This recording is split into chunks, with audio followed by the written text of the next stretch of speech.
conhecer mais lugares de Saint Seiya baseados na verdade. No vídeo anterior, descobrimos que Mudiares era um pagodeiro, mas parece que ele não era o único. Se você ainda não viu o primeiro, não tem problema, pode assistir a esse aqui, porque eu vou deixar o outro no final para você conferir depois e completar a volta ao mundo de Cavaleiros do Zodíaco.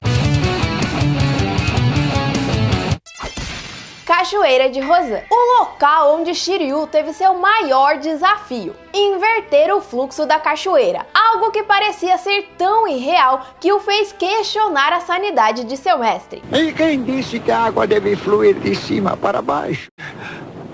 Cê é louco, cachoeira! Mas no final, sua determinação foi maior que a dúvida e ele conseguiu fazer o impossível, inspirando toda uma geração a ficar dando soco pra cima durante o banho, para tentar inverter a água da duchinha Lorenzetti de 4 estações, conquistando assim o direito de usar a armadura de Calango, que durante anos foi banhada pela forte queda d'água da lendária Cachoeira de Rozan, adquirindo o brilho e a dureza de um diamante, com o punho mais forte e o escudo inquebrável, que ele conseguiu quebrar já na primeira luta pra valer que participou. O menino era mesmo um prodígio.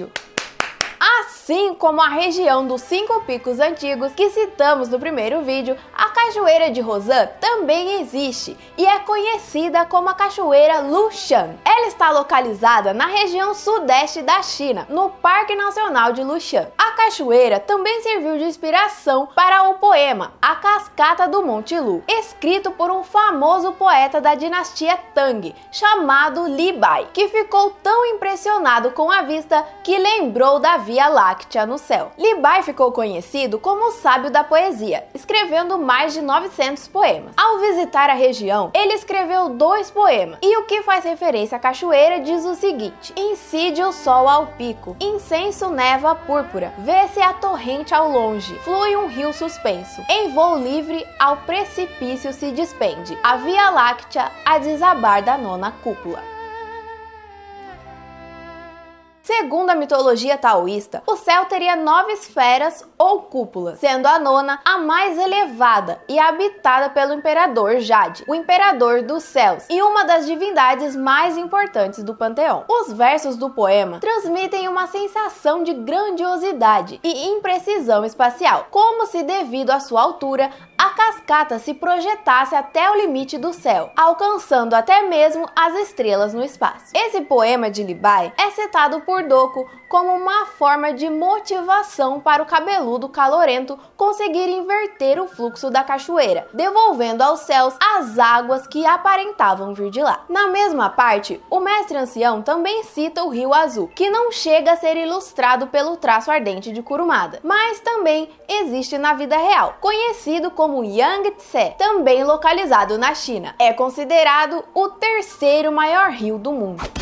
Templo de Poseidon. Agora, saindo da Cachoeira de Rozan, assim como os Cavaleiros de Bronze fizeram no mangá, guiados pelo super olfato de Kiki, que conseguia sentir a caatinga, o cheirinho da Tétis, literalmente debaixo d'água, vamos até um local próximo ao Cabo Súnio, nas profundezas do mar Egeu, o templo submarino do deus dos mares. O local onde os cavaleiros mostram o poder das armaduras revividas com o sangue dos dourados, que agora mudavam de cor, onde Shun revelou as 1001 utilidades da corrente de Andrômeda, e o abusado do Ikki mostrou como o X encoxava um deus. O Templo de Poseidon foi baseado no Parlamento de Viena, construído entre 1874 e 1884, projetado pelo arquiteto holandês Theophil Hansen, com a intenção de lembrar a antiga Grécia como o berço da democracia. Em 1902, uma fonte foi adicionada na frente do parlamento, projetada por Karl Kandman. A fonte possui uma estátua de Palas Athena, a deusa da sabedoria, que carrega em suas mãos uma estátua menor de Nike, a deusa da vitória. Pois é, Atena invadiu o templo de Poseidon até no mundo real. Pagode de Hades. Há 243 anos, após sua vitória contra Hades, Atena prendeu as almas dos 108 espectros do deus do submundo. Porém, como o corpo original de Hades não tinha sido destruído e apenas 2 cavaleiros tinham sobrevivido à Guerra Santa, a deusa deu a eles 2 missões. O sobrevivente Xion de Ares seria o grande mestre do santuário, com a missão de reconstruir e proteger o local, enquanto o Doco de Libra vigiaria a torre onde estavam seladas as almas dos espectros, que ficava a aproximadamente 1000 quilômetros a oeste dos 5 picos e da cachoeira de Rosan, que, como revelado em Saint Seiya Orange, era capaz de refletir a imagem da torre em suas águas. O velho roxo tinha uma tela de cinema do tamanho de uma cachoeira. O que serviu de base para a criação da torre de espectros foi uma das mais altas torres do templo Bayon, que, assim como no caso da morada de Mu, o mais correto seria chamar de pagode. Ele fica localizado no Parque Arqueológico Angkor Thom, no Camboja, construído entre os séculos 12 e 13, a mando do rei Jayavarman VII. Bayon é composto por 216 rostos dispostos em vários blocos, curiosamente, o dobro da quantidade de espectros e de desejos mundanos do budismo. E ao redor do monumento principal estão 54 torres, cada uma com 4 faces esculpidas, apontando para os 4 pontos cardeais. Acredita-se que as 4 faces representam o Bodhisattva, que em sânscrito, uma das línguas sagradas do budismo, significa aquele cuja essência é a iluminação, um ser que ao alcançar a iluminação decide permanecer no mundo físico a fim de auxiliar os demais seres viventes nessa missão. Castelo de Hades. Situado na Alemanha, a cerca de 1.600 quilômetros da Grécia, o Castelo de Einstein é apresentado na saga de Hades como sendo da família de Pandora e posteriormente se tornando o Castelo de Hades na Terra, graças à curiosidade da pequena Pandora, que não ouviu os conselhos do pai e acabou mexendo onde não devia, libertando os deuses gêmeos Hypnos e Thanatos. Além de estar presente no clássico, o castelo também é mostrado em outras obras da franquia, como em Next Dimension e The Lost Canvas. Sua inspiração foi o castelo de Neuschwanstein, localizado na Alemanha, construído na metade do século XIX por ordem de Luís II da Baviera. Sua arquitetura impecável também serviu de inspiração para a criação do Castelo da Bela Adormecida. O nome Neuschwanstein é uma referência ao Cavaleiro do Cisne. Como assim?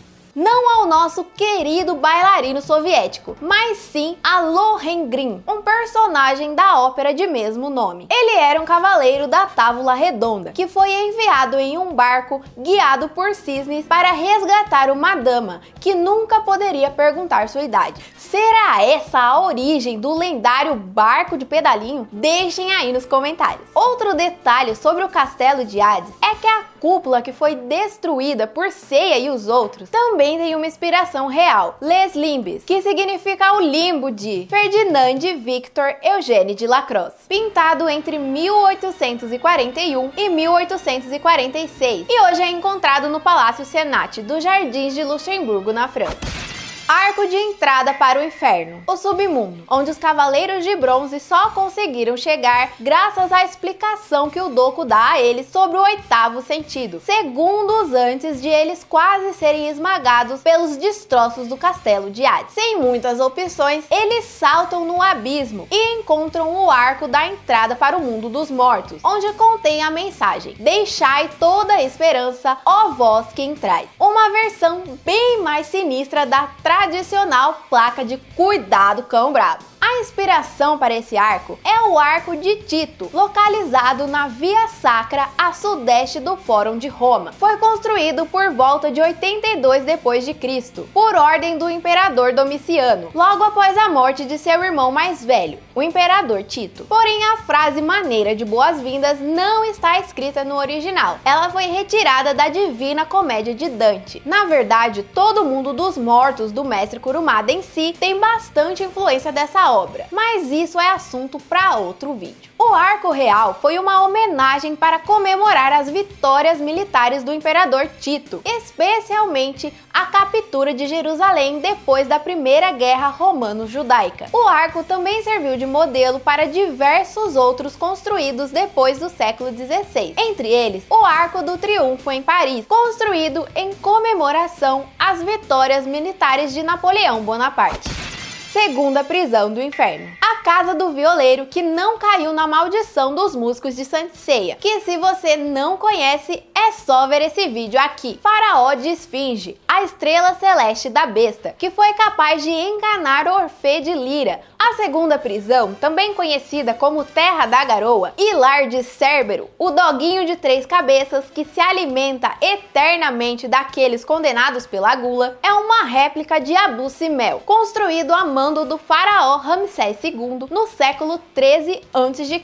É um complexo arqueológico egípcio que ficava próximo ao lago Nasser. Porém, por causa dos riscos de inundação, em 1960 a Unesco deslocou os monumentos. A intenção de Ramsés II, ao ordenar a construção de Abu Simbel, era deixar claro a superioridade do Egito e acabar com os conflitos gerados pela imposição de cultuar a apenas um deus, feita pelo seu antecessor Akhenaton. No maior deles está a fachada utilizada por Kurumada Sensei, onde se encontram 4 estátuas gigantes que representam a figura de Ramsés. Como Ramsés II queria que o povo egípcio voltasse a cultuar mais de um deus, também existem representações dos deuses Haharakht, Ptah e Amon. Nos detalhes do templo em Saint Seiya, podemos observar que foi acrescentada a representação do deus Anubis, que na mitologia egípcia é o deus protetor, guardião e responsável por guiar os mortos ao encontro de Osíris, o deus do julgamento. Muro das Lamentações. A muralha que delimita onde o submundo termina, podendo ser atravessada somente com o poder de um deus e destruída apenas pela luz do sol, o que é impossível encontrar no mundo dos mortos. Nem mesmo as armas de Libra foram capazes de ao menos arranhá-lo. Para conseguir abrir um único buraco no muro, foi necessário que todos os cavaleiros de ouro sacrificassem suas vidas para conseguir criar uma luz equivalente à do sol. O muro original, conhecido como Muro das Lamentações ou Muro Ocidental, é o único restante do segundo templo de Jerusalém que continua de pé. Construído em 516 a.C. e posteriormente reformulado por Herodes o Grande, o templo era um local sagrado para o judaísmo há mais de 2000 anos. No ano de 70 d.C., as tropas romanas do imperador Tito, aquele mesmo do Arco de Tito, invadiram Jerusalém, destruíram o templo e devastaram a cidade. Tito teve a ideia de deixar a parede do muro em pé, como símbolo da vitória romana sobre a Judéia. Daí surgiria a expressão Muro das Lamentações. Porém, os judeus o associam à promessa de Deus de proteger uma parte do templo que simboliza sua aliança com seu povo, sendo considerado um local sagrado até hoje. Um detalhe que existe somente no Muro de Saint Seiya é um relevo de 2 cabeças que podem simbolizar os deuses gêmeos, e abaixo há um disco solar egípcio que normalmente era encontrado nas entradas dos templos e serviria para proteger os locais sagrados contra possíveis influências negativas, ao mesmo tempo que saudavam os visitantes com bênçãos dos deuses. Acreditava-se também que poderia combater más energias, sortilégios negativos e inveja. Como o muro é a divisão do inferno de Hades e os Campos Elíseos, a inclusão do solar egípcio nele mostra o cuidado do mestre do traço extremo e brutal aos detalhes, já que esse é um símbolo de proteção para locais sagrados e refletiria a função de segregar os mortais do domínio das divindades. E assim finalizamos a segunda parte. E se você conhece mais algum lugar que não citamos em nenhum dos vídeos, comenta aí embaixo que quem sabe fazemos uma parte 3. Muito obrigada por assistir até aqui. Eu espero que você tenha gostado do vídeo. Não esquece de se inscrever e ativar o sininho para ser avisado sempre que sair vídeo novo. E se você quiser e puder ajudar a gente a manter nosso trabalho no YouTube, considere se tornar um membro, clicando aí embaixo no botão Seja Membro. Deixar um valeu demais ou confira outras formas de ajudar a gente pelos links no comentário fixado. E comenta aí, qual a inspiração baseada na verdade você mais gostou?